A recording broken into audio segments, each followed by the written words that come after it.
so many people already waiting, we might not wait very long before we formally start. Already have 5 people on. I think we're just going to jump right into it. So, hello, ladies and gentlemen of Vanderbilt and the entire YouTube world, and welcome to Terrier Talk, Season 2, Episode 25, the silver episode, I guess you could say, of this season of Terrier Talk. And I have not 1, not 2, but 3 lovely soccer girls players for this week. Here we have Madeline Riccio, we have Lauren Andre, and Lily Mazer. So, thank you all for coming on. And it's been an interesting girls soccer season for you guys this year. And are there any memories from, what's maybe your favorite moment? I guess we'll just jump right into it, excuse me. But what's your favorite moment from this season? Probably winning, the game against SSA. Okay. I remember talking about that a couple months ago. It was early on. Really big game. And it's a really big win showing that the potential for you guys and the ceiling is the sky. So that's, I can definitely see that, and it's probably a really emotional, I wasn't able to make it, but a really emotional game. And I definitely understand that. Anything from either of you? I mean, last year they beat us 5-0. Right. So we honestly didn't expect it to be a 2-0 game. We expected it maybe tied or, Right. We were hoping to get the win as we did, but I mean, 2-0, it was pretty that success is great. And it's, that's the kind of confidence that you guys need moving forward, of course. And we'll talk about the state playoffs, but, and then Lily, do you have anything? My favorite moment of the season was when I scored a header on my birthday. Oh, that's awesome. Yeah, it was really fun. That's a nice birthday present, I guess. Happy belated birthday, first off. Have a lot of comments already from Katie says hi. Thank you, Katie, for interacting, coming on. Matthew, Chase Mazer doesn't know what to do. I probably disagree. Seems like she gets a lot of playing time. Seems coaches have a lot of trust in her, but okay. But yeah, thank you everyone for coming on and commenting and interacting. So let's talk about that state playoff picture, because it's really interesting how the state playoffs worked. I heard a little bit about why they are where they are.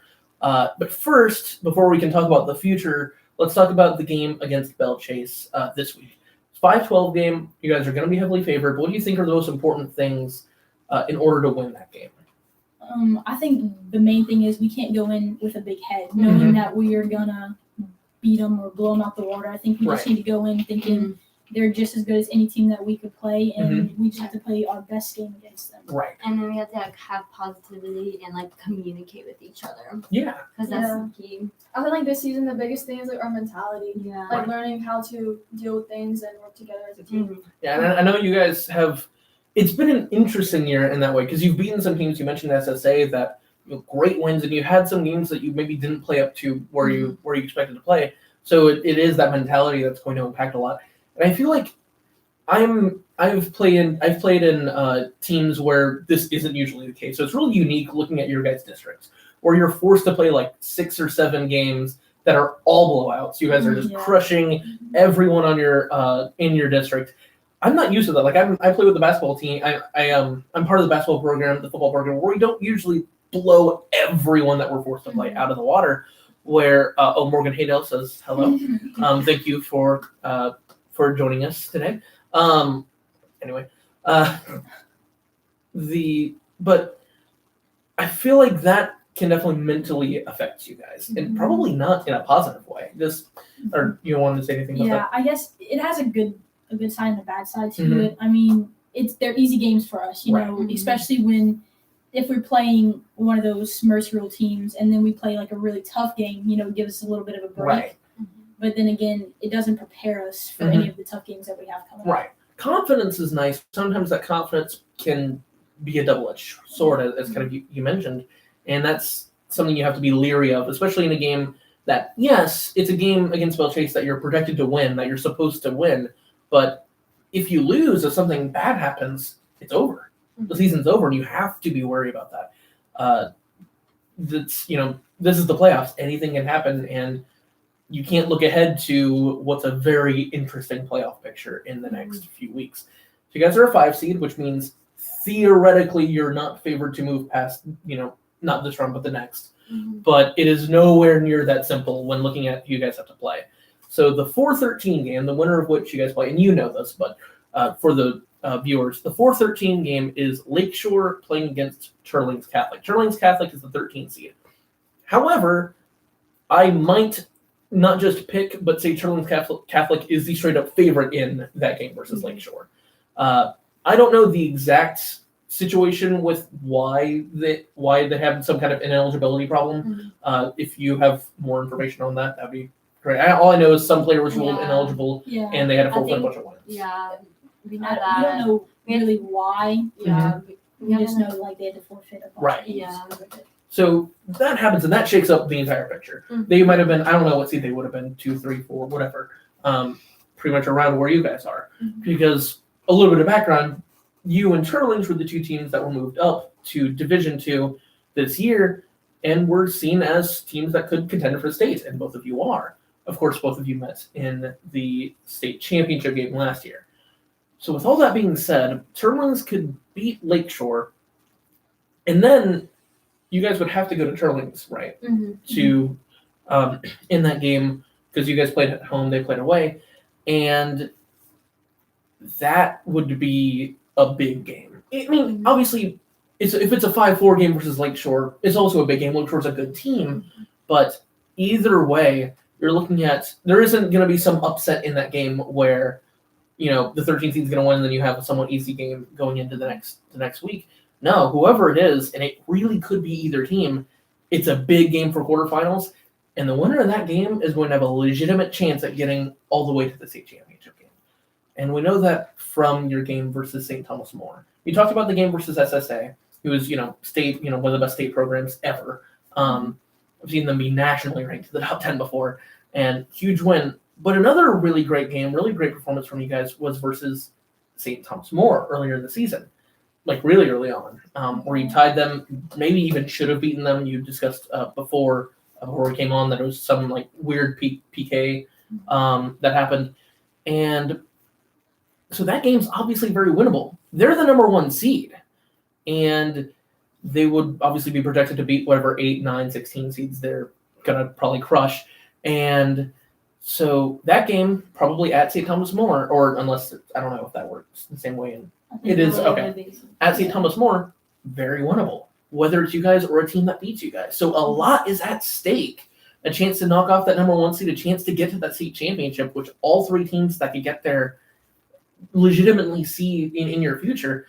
And so it's really interesting. Do you have any, anything to discuss about whether you'd prefer to play Turlings, whether you'd prefer to play Lakeshore if you do get to that game? I mean, both are really good teams. So and you're gonna have to go to either. Yeah. I definitely understand that. whether I prefer to play either one, I mean, when it gets to the playoffs at that point, it doesn't matter who we play. We just want to get to the state championship. But with Turlings, they beat us last year. We kind of want that revenge back. Yeah, I think mentally going in against Turlings, we would be more ready to play, and we would want to win. Like we would have our minds thinking back to when they beat us last year. Yeah, I know. Ultimately, it doesn't matter because not that obviously it does matter wanting to play one team or the other, but ultimately, whoever it is going to get your best shot, and you're going to give them your best shot. You guys are going to throw everything you have to win those games, and it's ultimately that's what it's going to be. So, best of luck, obviously, in that in those games, and hopefully going out and winning us a state championship because the road is there. So you guys have a game versus Bella Chase. You'll probably win. Your favorite to win should win. Obviously, go out and do it, but favorite to win. Then you have the games versus Lakeshore Turlings, also winnable games. We talk about St. Thomas More, and the 2 and the 3 seeds, the 2 most likely teams that you would play if you were to get to the championship. Just briefly want to talk about this. Are Neville and Catamagna, which are both good teams, but they're probably not as good as St. Thomas More, which we know from beforehand is beatable. So this entire road, going from Division 3 to Division 2, even with that step up, is there. There is a road to the state championship. So I would love to see you guys make that climb, make that way up there. Now the thing is, there's an interesting comparison I want to make, and I told you guys before, but I want to make it to the viewers, and that is to the girls' volleyball team from this year. And the progress of both seasons is very similar. Both teams have been Division 3 powerhouses for the last half decade and even longer. Both made it to the state championship game 2 years in a row. The volleyball team fortunately won both those games. You guys came up short, but still have been state powerhouses for years. And both teams move up this year to Division 2. And both teams have a few stumbles along the way, have some really good wins, but some stumbles along the way, losing some games or tying some games that you probably shouldn't have lost or tied. And the volleyball team is the 4 seed, similar situation you guys are in, get to the quarterfinals, really looking at a road that they could win the state championship in, and they come up short in the quarterfinals. And you guys could be in a really similar spot. So what do you think is the biggest key, the biggest way to not do the same thing that volleyball has done? And that's nothing against the volleyball team, by the way. They've had a great season. They just didn't win, they didn't win the state championship. And obviously we're trying to win the state championship here. So what do you think is the biggest key to going out there and doing that and not falling under the same thing that the volleyball team, whatever reason it ended up being, did? So anything from anyone? I think we just have to want it as much as possible. Not that the volleyball team didn't want another state championship; they were going for a three-peat. Right. But for us, we had 2 losses in a row. We're going for a state championship. Right. We want it back. There's a little bit of different hunger. Again, this is nothing against the volleyball team. I'm just bringing up a similarity. They won state championship. A three-peat's great, but even if you lose, that senior class has 2 state championships to fall back on. You guys, none of you are seniors, but you're still remember those 2 seasons before and are really hungry. There's a bit of a difference there. Is there anything else that? I mean, I think we have the ability to do it. As we can do it. We need to hold ourselves accountable and do it. It's up to us. It's in our hands. Yeah, and ultimately, the ceiling. I said it before. The sky's the limit. That's you've seen your full potential be shown. It's just going out there and doing it. And I know you guys can, and I believe in you, and I wish you the best of luck in doing it. So I hope you guys do that. I hope you guys have a lot of success beating Belle Chase, beating whether it's Lakeshore or St. Thomas More or Shirlings or Catamac, whoever you end up playing. I hope you guys go out there, and I believe in you that you will. So thank you for coming on, all 3 of you. Thank you. Thank you very much. Thank you. Okay, so as they're leaving, I'm going to move around the room a little bit. Thank you again to everyone who not only came on the show, all 3 of them, but you're welcome. Thank you. And but thank you to everyone, of course, for watching us. So that's it for girls soccer this week. I'll mention the playoffs again when we get around to it, but obviously we don't have as much. I don't have the same knowledge, the same perspective on it that they do. So give me 1 second. A little bit of a slant there. Hopefully I guess that's a little bit better. Apologize about that. But there's lots to talk about outside of the girls' soccer team. So let's go ahead and talk about the other big sports. So, starting with boys' soccer. This was a great week for boys' soccer. They, of course, had the Holy War last week. Was the main event of Terrier Talk last week. And we didn't just get the victory in what was a pivotal game for state championship implications, or state playoff implications, but getting the win in such a dominant fashion. 3-0. I didn't get to see the game. There was a basketball game going on at the same time, but from what I heard, it was kind of a beatdown. And that is huge. Not just confidence for going into the state championship game, because Edie White is a team that could go and win the state championship. Not just from their seeding, but from how they're playing and how they're down the stretch outside of that game. But from the whole outlook of state, they're a team that could win the state championship. Beating them that handily is a huge confidence booster. Edie White is the 4 seed right now, even after losing to us. So that win is so big. It really defines us. When it was a little bit hazy beforehand, it truly does define us as the team to beat. And not just that, it's beating Edie White, which is great. It's great all the time. And we were able to do it. We've, those wins, unfortunately, this season throughout the course of the year have been kind of few and far between. So getting that win is amazing. Unfortunately, as we'll talk about later on, it might not be the last time we have to meet them. But that's for the preview.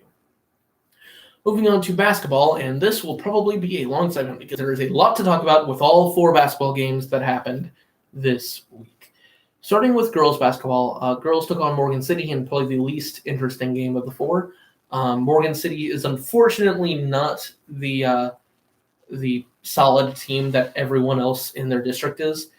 It's really unfortunate. It's like being for anyone who doesn't watch the NFL, I apologize for this reference, but it's like being the Arizona Cardinals this year in the NFC West, where you have, 2 of the 3 best teams in the entire conference, plus the LA Rams, in a slaughterhouse of a division, and that's how Morgan City is in this district. This is the best.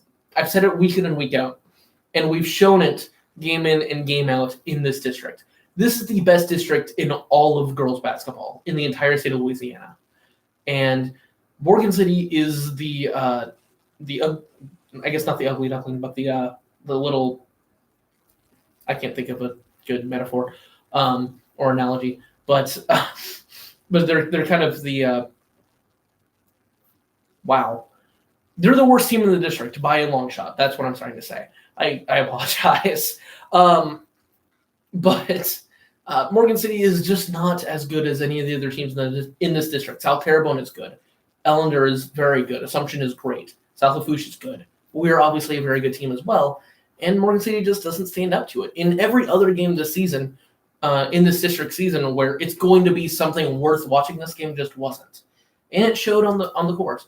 Now, we got off to a surprisingly slow start, but we shook it off.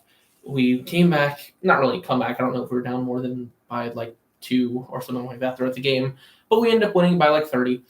And it was a good game. They kind of caught fire in the middle of the third quarter. It was kind of weird. They were hitting all of their shots, but it didn't matter because they were down by 25 at that point. But a win is a win, and a good win at home. And great job from us for that victory. The boys' game, however, might have been much more satisfying. Now, the boys, I don't think won a game in all of January, but they might have won one at the beginning. But this first game of February felt good to watch. We took on Morgan City, of course, at home. Morgan City's we were probably the 2 lowest teams ranked in the district right now. And it was a go either way game just on paper. And it really could have gone either way. But the way we won this game shows that progress has been made over the last season and a half, or nearly 2 seasons, since Coach Ezel has come here and become the new head coach. Because I have a little bit of information that isn't normally able to be discussed here. Every practice at the end, we shoot free throws, 2 from every player. And he stresses 80%. That is our goal. That is what we're trying to achieve. 80% free throw shooting percentage. That is what we try to do. And oftentimes we'll come up short and, but whatever. But that is what we try to get to. And the end of this game shows exactly why that is the case. In the final minute of the game, Caleb shot 2 free throws, Seth shot a free throw, and Kenny shot 2 free throws. In those 5 free throws, we went 4 for 5. And we ended up winning the game by 4 points. We won 42-38. That shows exactly why free throw shooting percentage is what we try to do, is why it's so important in every single game. We got ahead at the very end, and we made our free throws. And if you do those 2 things, you can win basketball games. And that's what it came down to, and we did it. And the 2 people that made their 2 free throws, both Caleb and Kenny, I think deserve a lot of praise for this. A lot of people gave Kenny a lot of credit at the end of that game, and deservedly so. It was a clutch moment. It was I think it was 2 shots. We were up by 2, up 40-38 with 2.5 seconds left to go in the game, and we're thinking they're going to get a shot to take a timeout, get a shot to get a half-court shot for the win. Instead, Kenny hits both free throws. We go up 4, and the game is over. And it felt great. And it was amazing. And people were giving Kenny all this praise at the end of the game, and deservedly so. The thing that I think people forgot about, though, and that's nothing on the fans, and it's nothing on Kenny. It's great for Kenny. For whoever this is that said it, hello. Thank you for coming on and interacting on the show. But, and that's, when I say this, again, this is no disservice or disrespect to Kenny or the fans that did this. It's completely understandable, and he deserved everything that was said to him, all the praise that was given to him. Those free throws were huge. But I think people forgot about the 2 free throws earlier on in the minute, with about a minute to go in the game, that were just as important. Caleb Calhoun came up. I think we're up by like 5 or 4 at this point. And they're in the point with about a minute to go in the game where they start fouling us. And I think it was the 8th foul on them in that half. So it was a 1-and-1. And if Caleb misses these free throws, we lose a lot of momentum. We lost an entire possession, basically. They have all the momentum, and they can come back and win this game. But Caleb sits down. Well, doesn't sit down, but he settles down, and he hits both free throws. And that was just as important as the 2 that Kenny hit at the end of the game. Because if he misses those, then Kenny has to hit both free throws for the lead alone. And that is a huge, huge difference. And so great job for both Kenny and Caleb, because both sets of free throws were great shots and clutch moments. So that is, an amazing final minute of the game. We also played great defense on the final possession. We were down by 2, and we're up by 2, and we did a stop. They got about 4 offensive rebounds, but we just did what we needed to do, which was keep the ball out of the basket. Even if they got the rebound, it didn't matter, because we needed to keep the ball out of the basket, and that's what we did for 25 seconds. That was all that mattered, and we did it. So our defense at the end, the free throw shooting at the end. I mentioned Seth, he missed the front end of his 1-and-1 when he had the chance, but that's not a big deal. Again, we went 4 for 5, which is all we needed to do. It was the exact percentage that we keep practicing for, and it was the exact margin of victory that meant the entire game, those 4 shots. But the free throw shooting at the end was everything it needed to be. The defense at the end was everything it needed to be. And it was maybe the best overall all-around performance that we've had, at least since the turn of the year in 2020, if not the entire season. So great job to the boys for that win. It was a huge win. It was a win that we needed desperately, and it's a win that we will not soon forget. Unlike Friday, which is an entire day that we will want to forget very quickly. So on Friday, we played South Lafourche. First of all, it's a long drive, so if we lose the games, it's a long drive back that we just have to sit there and think about what happened during the games, which is unfortunately what happened. Starting with the girls' game, I watched one of the most absurd games I have ever seen. Legitimately absurd. A normal basketball game probably has about, let me put this in perspective a little bit for anyone who doesn't watch high school basketball that avidly, to explain just how absurd this statistic is. A normal high school basketball game, if one team gets 7 fouls, they're in the bonus. If they get 10 fouls, they're in the double bonus. And probably on average, the average, even girls' high school basketball game has about, the average team probably gets to about 7-ish, on average, 7 to 8 fouls per game, per half, which means we're probably talking around 30 fouls throughout the entire game. Boys, it could be a little bit lower. It just depends on the game. Could have a good amount, could have both teams in double bonus, could have neither team even touching the bonus. It just depends. So we're probably talking on average a total of about 30-ish fouls. I could be a little bit wrong on that, but I'm just explaining this to explain just how crazy this number is. The girls' basketball game versus South Lafourche, at South Lafourche, had a total of 56 fouls in the 32-minute game. That is a stupid, stupid number. That means on average, more than on average, on average, we got from 0 to 7 fouls, the number of fouls it takes to get into the bonus, for both teams in every single quarter. All 4 quarters on average had 14 fouls, which is probably the average for a whole game. That is a crazy number. And the game took forever. It was 2 hours long for an entire basketball game.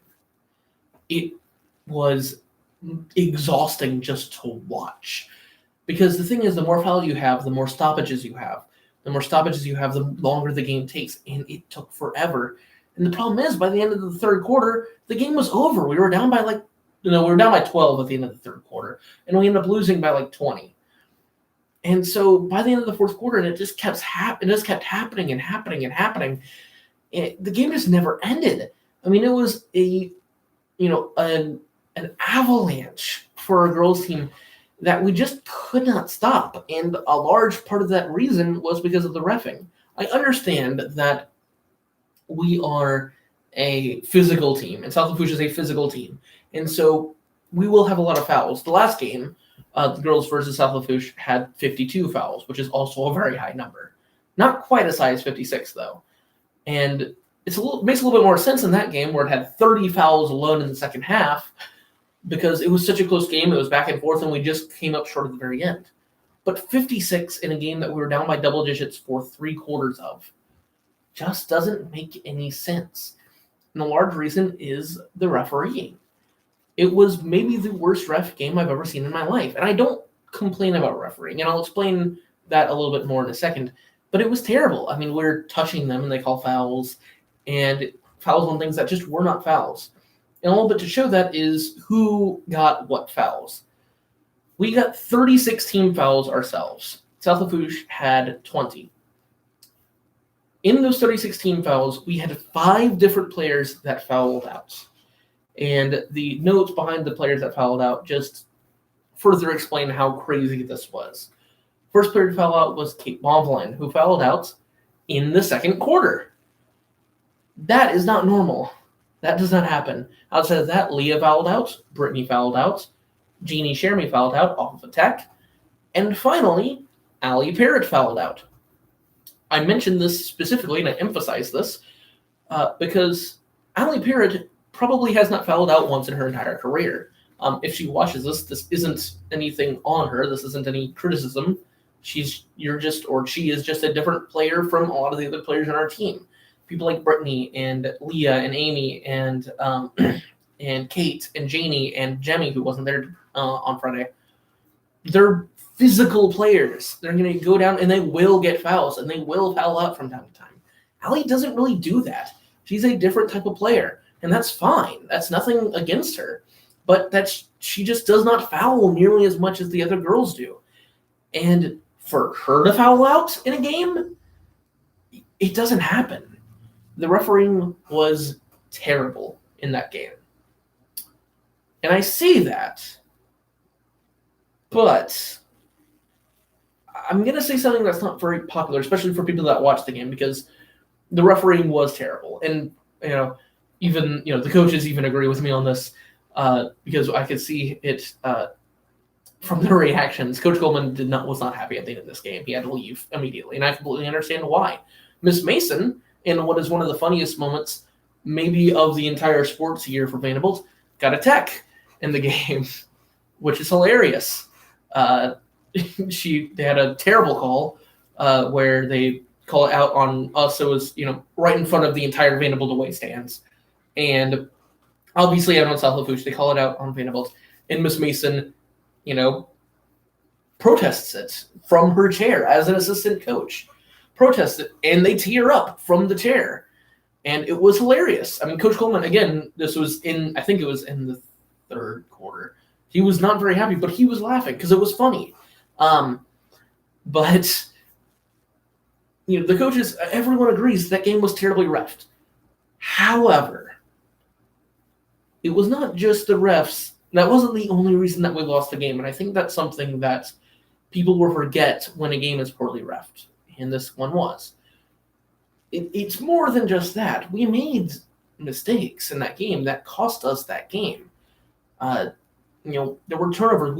And part of it is because of the refereeing. We lost composure in a lot of ways in that game. We made bad passes. We made turnovers. We missed layups that we should have been able to hit. That would have changed the course of the game in some ways.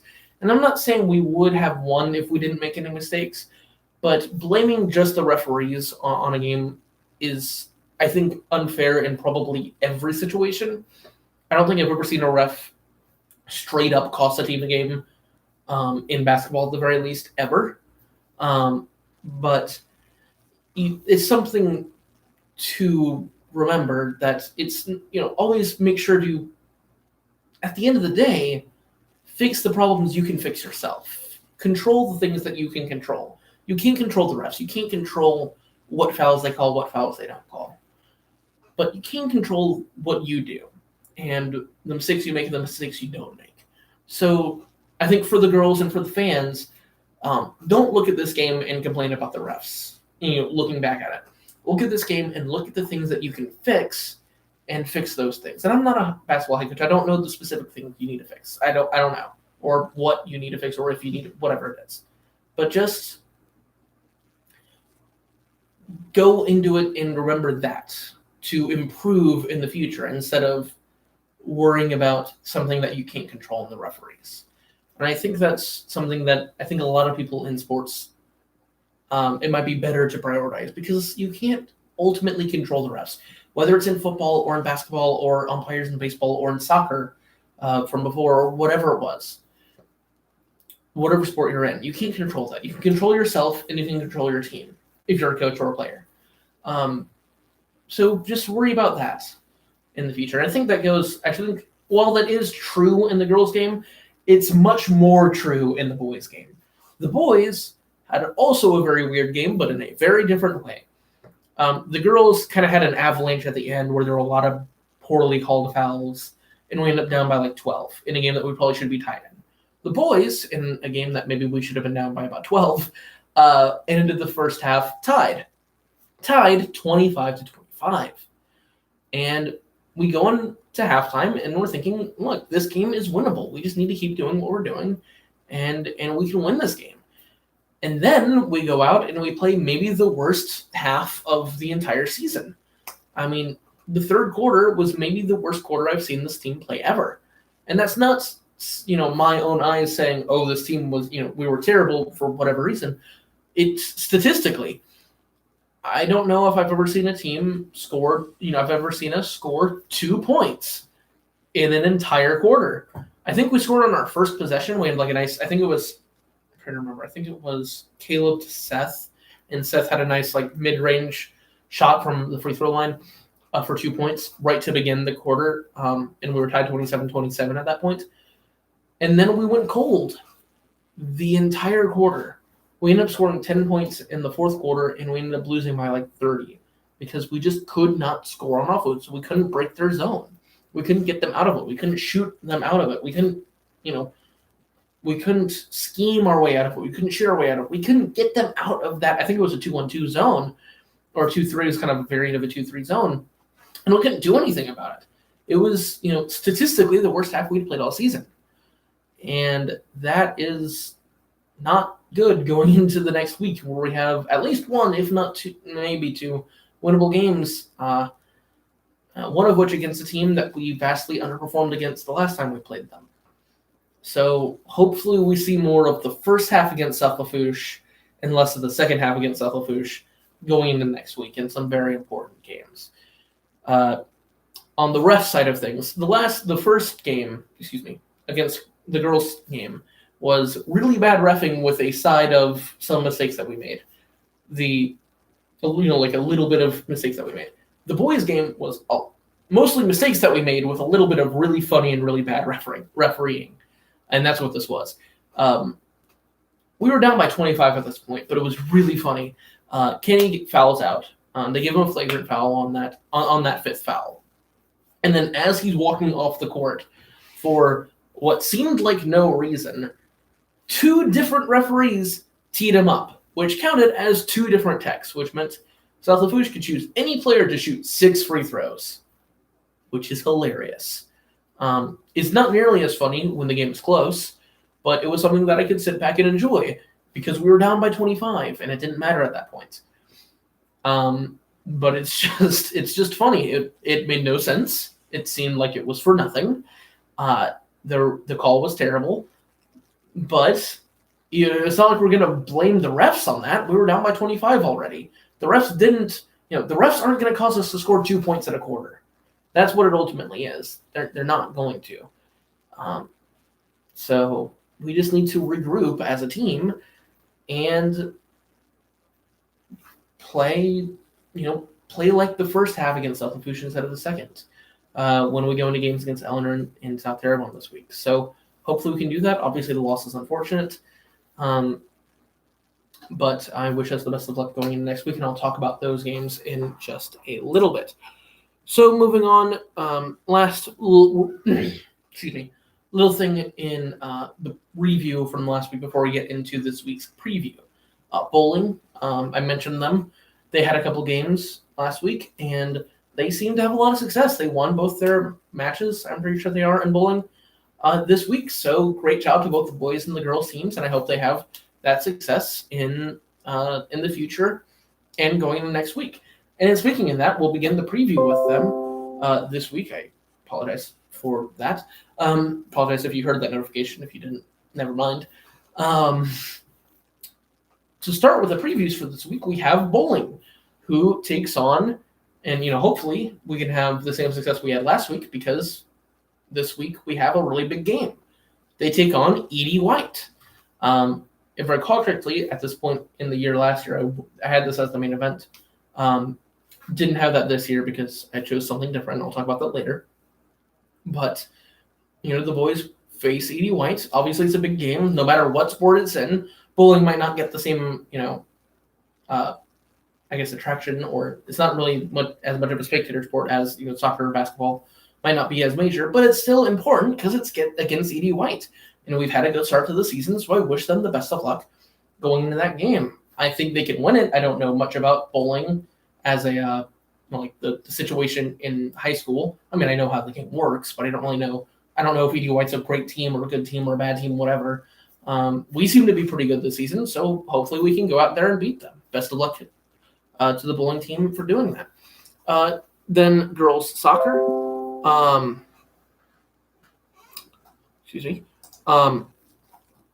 Girls soccer, real quick. They play Belle Chase on Tuesdays, a game they should win handily. And then also later this week or potentially next week, it just depends on how it gets scheduled, we'll have a game at either Lakeshore or Turlings. I brought it up earlier with the girls when I was interviewing them.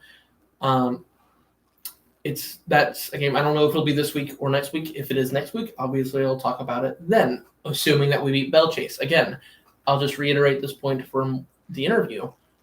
Have to go out and beat Belle Chase before we worry about Lakeshore or Turlings. Boys soccer, we are the top seed. The first round already got played. We had a bye. We are probably the favorites going into our playoff picture. Not really much to say about this week. We have mercy ruled most teams of this quality. We will play Sterlington at some point this week.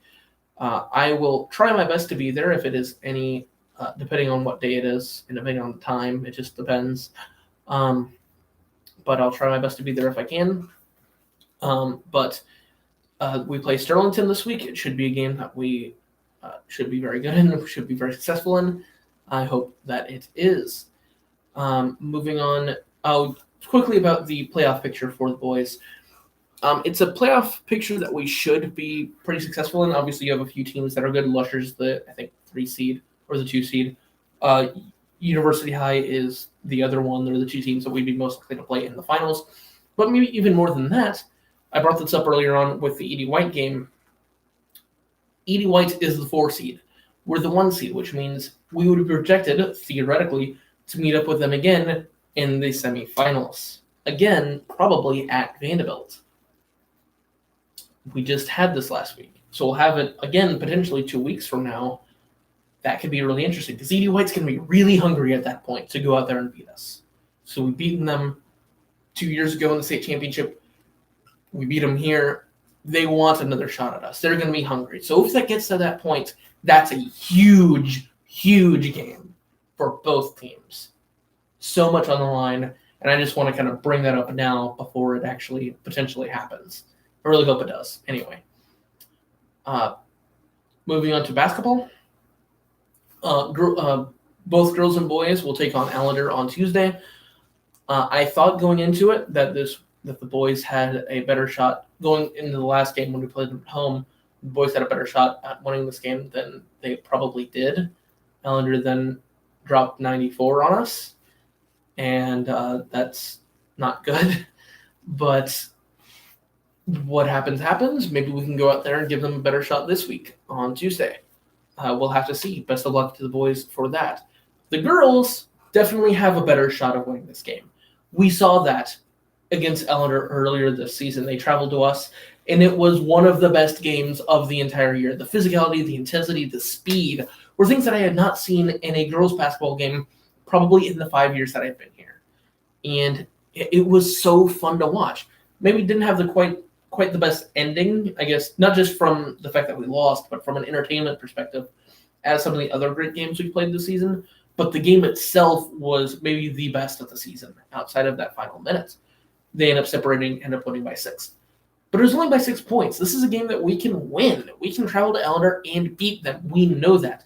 And a win against Allender would be huge, not just for district play, but for just program implications. This is maybe our best chance to beat them in a while. And we can go out there and do it. So for the girls, just go out there and do it. Not much else to say. Finally, we have the main event of this week, which is senior night for the boys and girls basketball teams against South Terrebonne. Both teams, this is a winnable game for both teams. For the girls, they're probably favored by a good bit. We beat them by 8 at South Terrebonne a couple of weeks ago. For the boys, we're probably not favored. South Terrebonne's had a good season, a little bit better than average, and we lost to them by a lot more than we should have when we played them at South Terrebonne just a couple of weeks ago. So both games are games that we can win, and I really hope that we do win because it's senior night. It's, the big presentation. For the girls, it is the last time they'll be playing at home for their fans, unless they have home playoff games, which they might. They might have one, maybe two. We'll see. I don't really know the girls' playoff picture. But the boys, we do have one more game, but it's really the last chance for us to showcase ourselves in a big game, in a big winnable game against South Terrebonne, for us to go out there and get a huge win. It's a game that we can win. We have such a bitter taste in our mouth from the last time that we played them. We went to South Terrebonne in a game that was really 50-50 on paper, and we laid an egg. We lost by 26. We can't let that happen again. Not at home, not on senior night. This is one of the last times that, we're going to have a chance as a big group to host a basketball game. And I hope that we can have a lot of success and have a huge victory to kind of send our fans happy. That's really what this matters. That's really how that matters. And it's so important for the basketball team, both basketball teams, that we can get not just one in a game that we'll be favored in, but 2 big victories. And I hope that we can get those wins. And I think we can. Not just win the girls' game, but both games. So we'll see on Thursday. One interesting thing about this, just an important, reminder, there's a parade Friday night for Mardi Gras. So this game is on Thursday night, not Friday night. So for anyone that's expecting the normal Tuesday-Friday schedule, not the case here. It is Thursday night. That's when senior night happens. So best of luck to both the girls and the boys in that game, and for everyone that is competing in Vanderbilt athletics this week. I know some spring sports are starting to have some scrimmages, indoor tracks beginning, things like that. But best of luck to everyone, and I hope you guys enjoyed, and I'll see you guys next week. Same time, same channel. I'll see you then.